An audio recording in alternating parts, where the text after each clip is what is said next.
I've played a lot of dating sims in my time. I know how to talk to women. Hello? How are you? See? I played a lot, but none of them have really resonated. They've not really hit me there. But today, I found one. It combines my two passions. Wrestling and balding chubby men that look like Danny DeVito. Today, I'm going to be playing a game called Date Paul Heyman. Now if you guys don't know who Paul Heyman is, allow me to put it into context. He's a freaking mastermind. He's an insane mastermind, to say the least. But he is absolutely amazing. If you know who Brock Lesnar is, chances are you'll know who Paul Heyman is. He's the guy that stands there and he basically talks for Brock Lesnar. Brock Lesnar. He's absolutely fantastic. If I ever became a promoter of my own wrestling company, I'd like to be like Paul Heyman, except without all the drugs and stuff like that incorporated with the wrestlers. But anyway, I'm going to dive straight in and give this game a little cheeky go. From what I've read, there's 4 endings and it is quite short. Enough chit chat. Without further ado, let's begin. I keep getting really confused with this setup because I've got my monitor here and the camera's there, so if my eyes keep wonking, that's the reason. Choose a name. We're going to be Bork, because we're going to be the new Brock Lesnar, so we'll just be Bork. There's a lot of What Culture references in this video. If you can name them all, leave them in the comment section below. You get 20 points to Griffin Claw. First day on the job.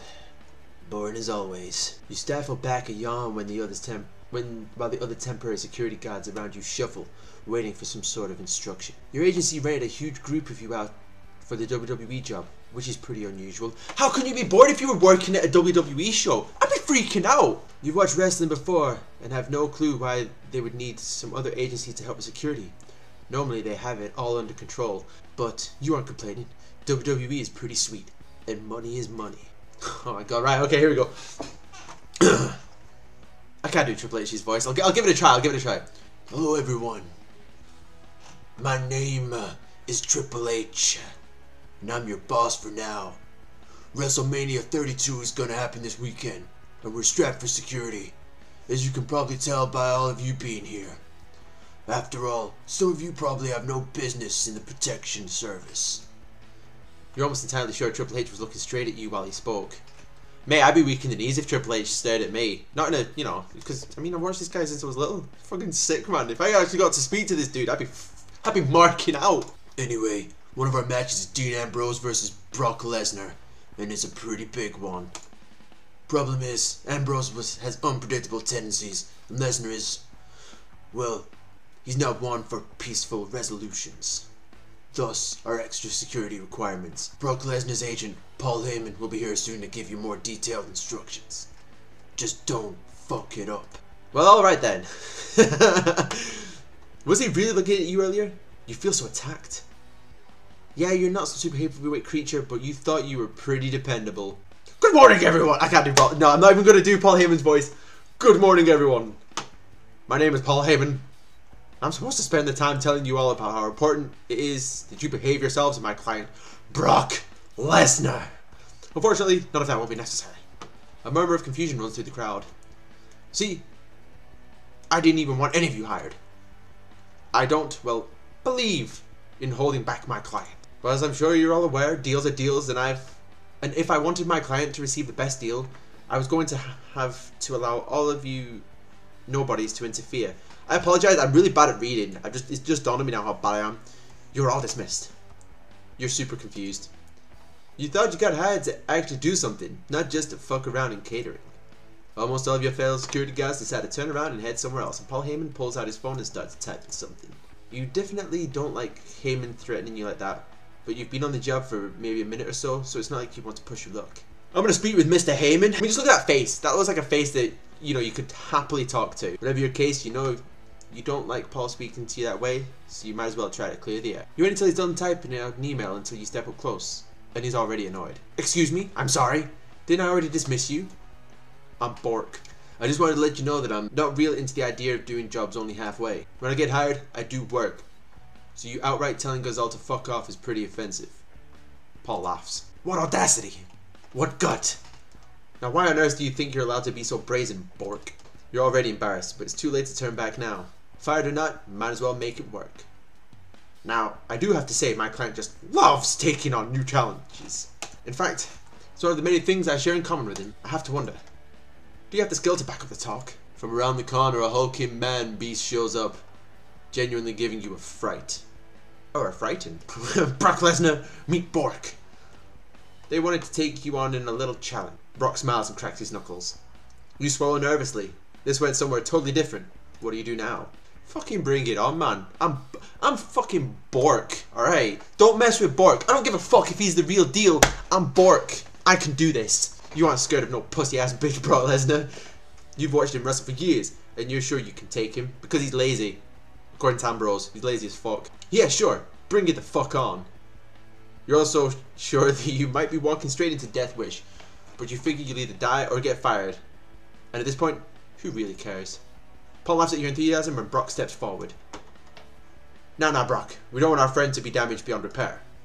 A simple game of rock, paper, scissors. That should do it. That was the weirdest suggestion you think he could have come up with, but you can't deny your relief at knowing Brock won't actually be ripping the hide off you. Sounds good to me. You nervously prepare yourself.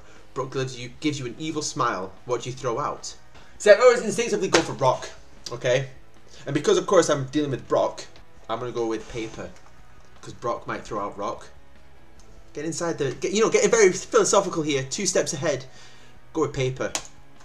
You throw out your hand as soon as Brock throws out his, revealing a paper. A tie. Fuck you! He knew that I was going for. He knows that I always go for rock. One asshole. One more round. You nervously prepare yourself. Brock gives you an evil smile. What do you throw out? Oh, okay. Oh, I can't even save at this point. Oh, right, guys. This is intense. Should I go out for paper again, or should I try out scissors? I'll be brazen. I'll go with rock. You throw out your hand as soon as Brock throws out, revealing a rock. A tie again. One more round. Fuck it. Rock again, I guess. You throw out your hand as soon as Brock throws out his, revealing a scissors. Brock can't believe he's lost, and you immediately let out a victory. Whoop. In your fucking face. Now, as much as I'd be hyped, I'd never say that to Mr. Lesnar, because although he is a lazy wrestler, he was still a UFC champ. Both Paul and Brock stare at you, flabbergasted. They obviously never considered you possibly the possibility of you beating Brock at anything, much less rock, paper, scissors. You stare back smugly, and Paul finally cracks a smile. I'm impressed. You've managed to best my beast in a one-on-one match. It's rare that we find someone who has the courage and skill to challenge us so brazenly as you have. You're welcome to join Brock and I whenever you want. You're unsure of how to process all of this. Brock looks pretty upset at the loss. He keeps staring at his fist. Betrayed. Paul steps up to you and wraps his arm around your shoulder. I'd like to spend some more time with you, if you wouldn't mind. There's a dinner reservation tonight at the city's premier restaurant, if you'd be so kind to join me. But what about Brock? Brock will be fine. He needs some time to process his loss after all. Paul is right. Brock still seems dumbfounded and upset behind him. You still aren't sure of what to make of everything, but you're glad you did well. Sure, Paul. I'd love dinner. You and Paul got married. You and Paul got married 8 months later and bought a ranch in Wyoming. I think that's how you pronounce it. I do apologize if I butchered that. We got married 8 months later. Ending 1. Champion. That's right. Big double D. Paul Heyman's new champion. That was actually not too bad. Not too shabby. I think I did quite well. I mean, you know, bested Brock in a game of rock, paper, scissors. It got intense. It really did get intense. That was date Paul Heyman. That was actually not too bad. If you want to see the rest of these endings, let me know in the comment section below and I will go back and play this. Or I'll leave a link in the description below and let me know what endings you guys got. But thank you guys for watching this video. Hope you guys have a fantastic day. And yeah, until next time, catch you guys later.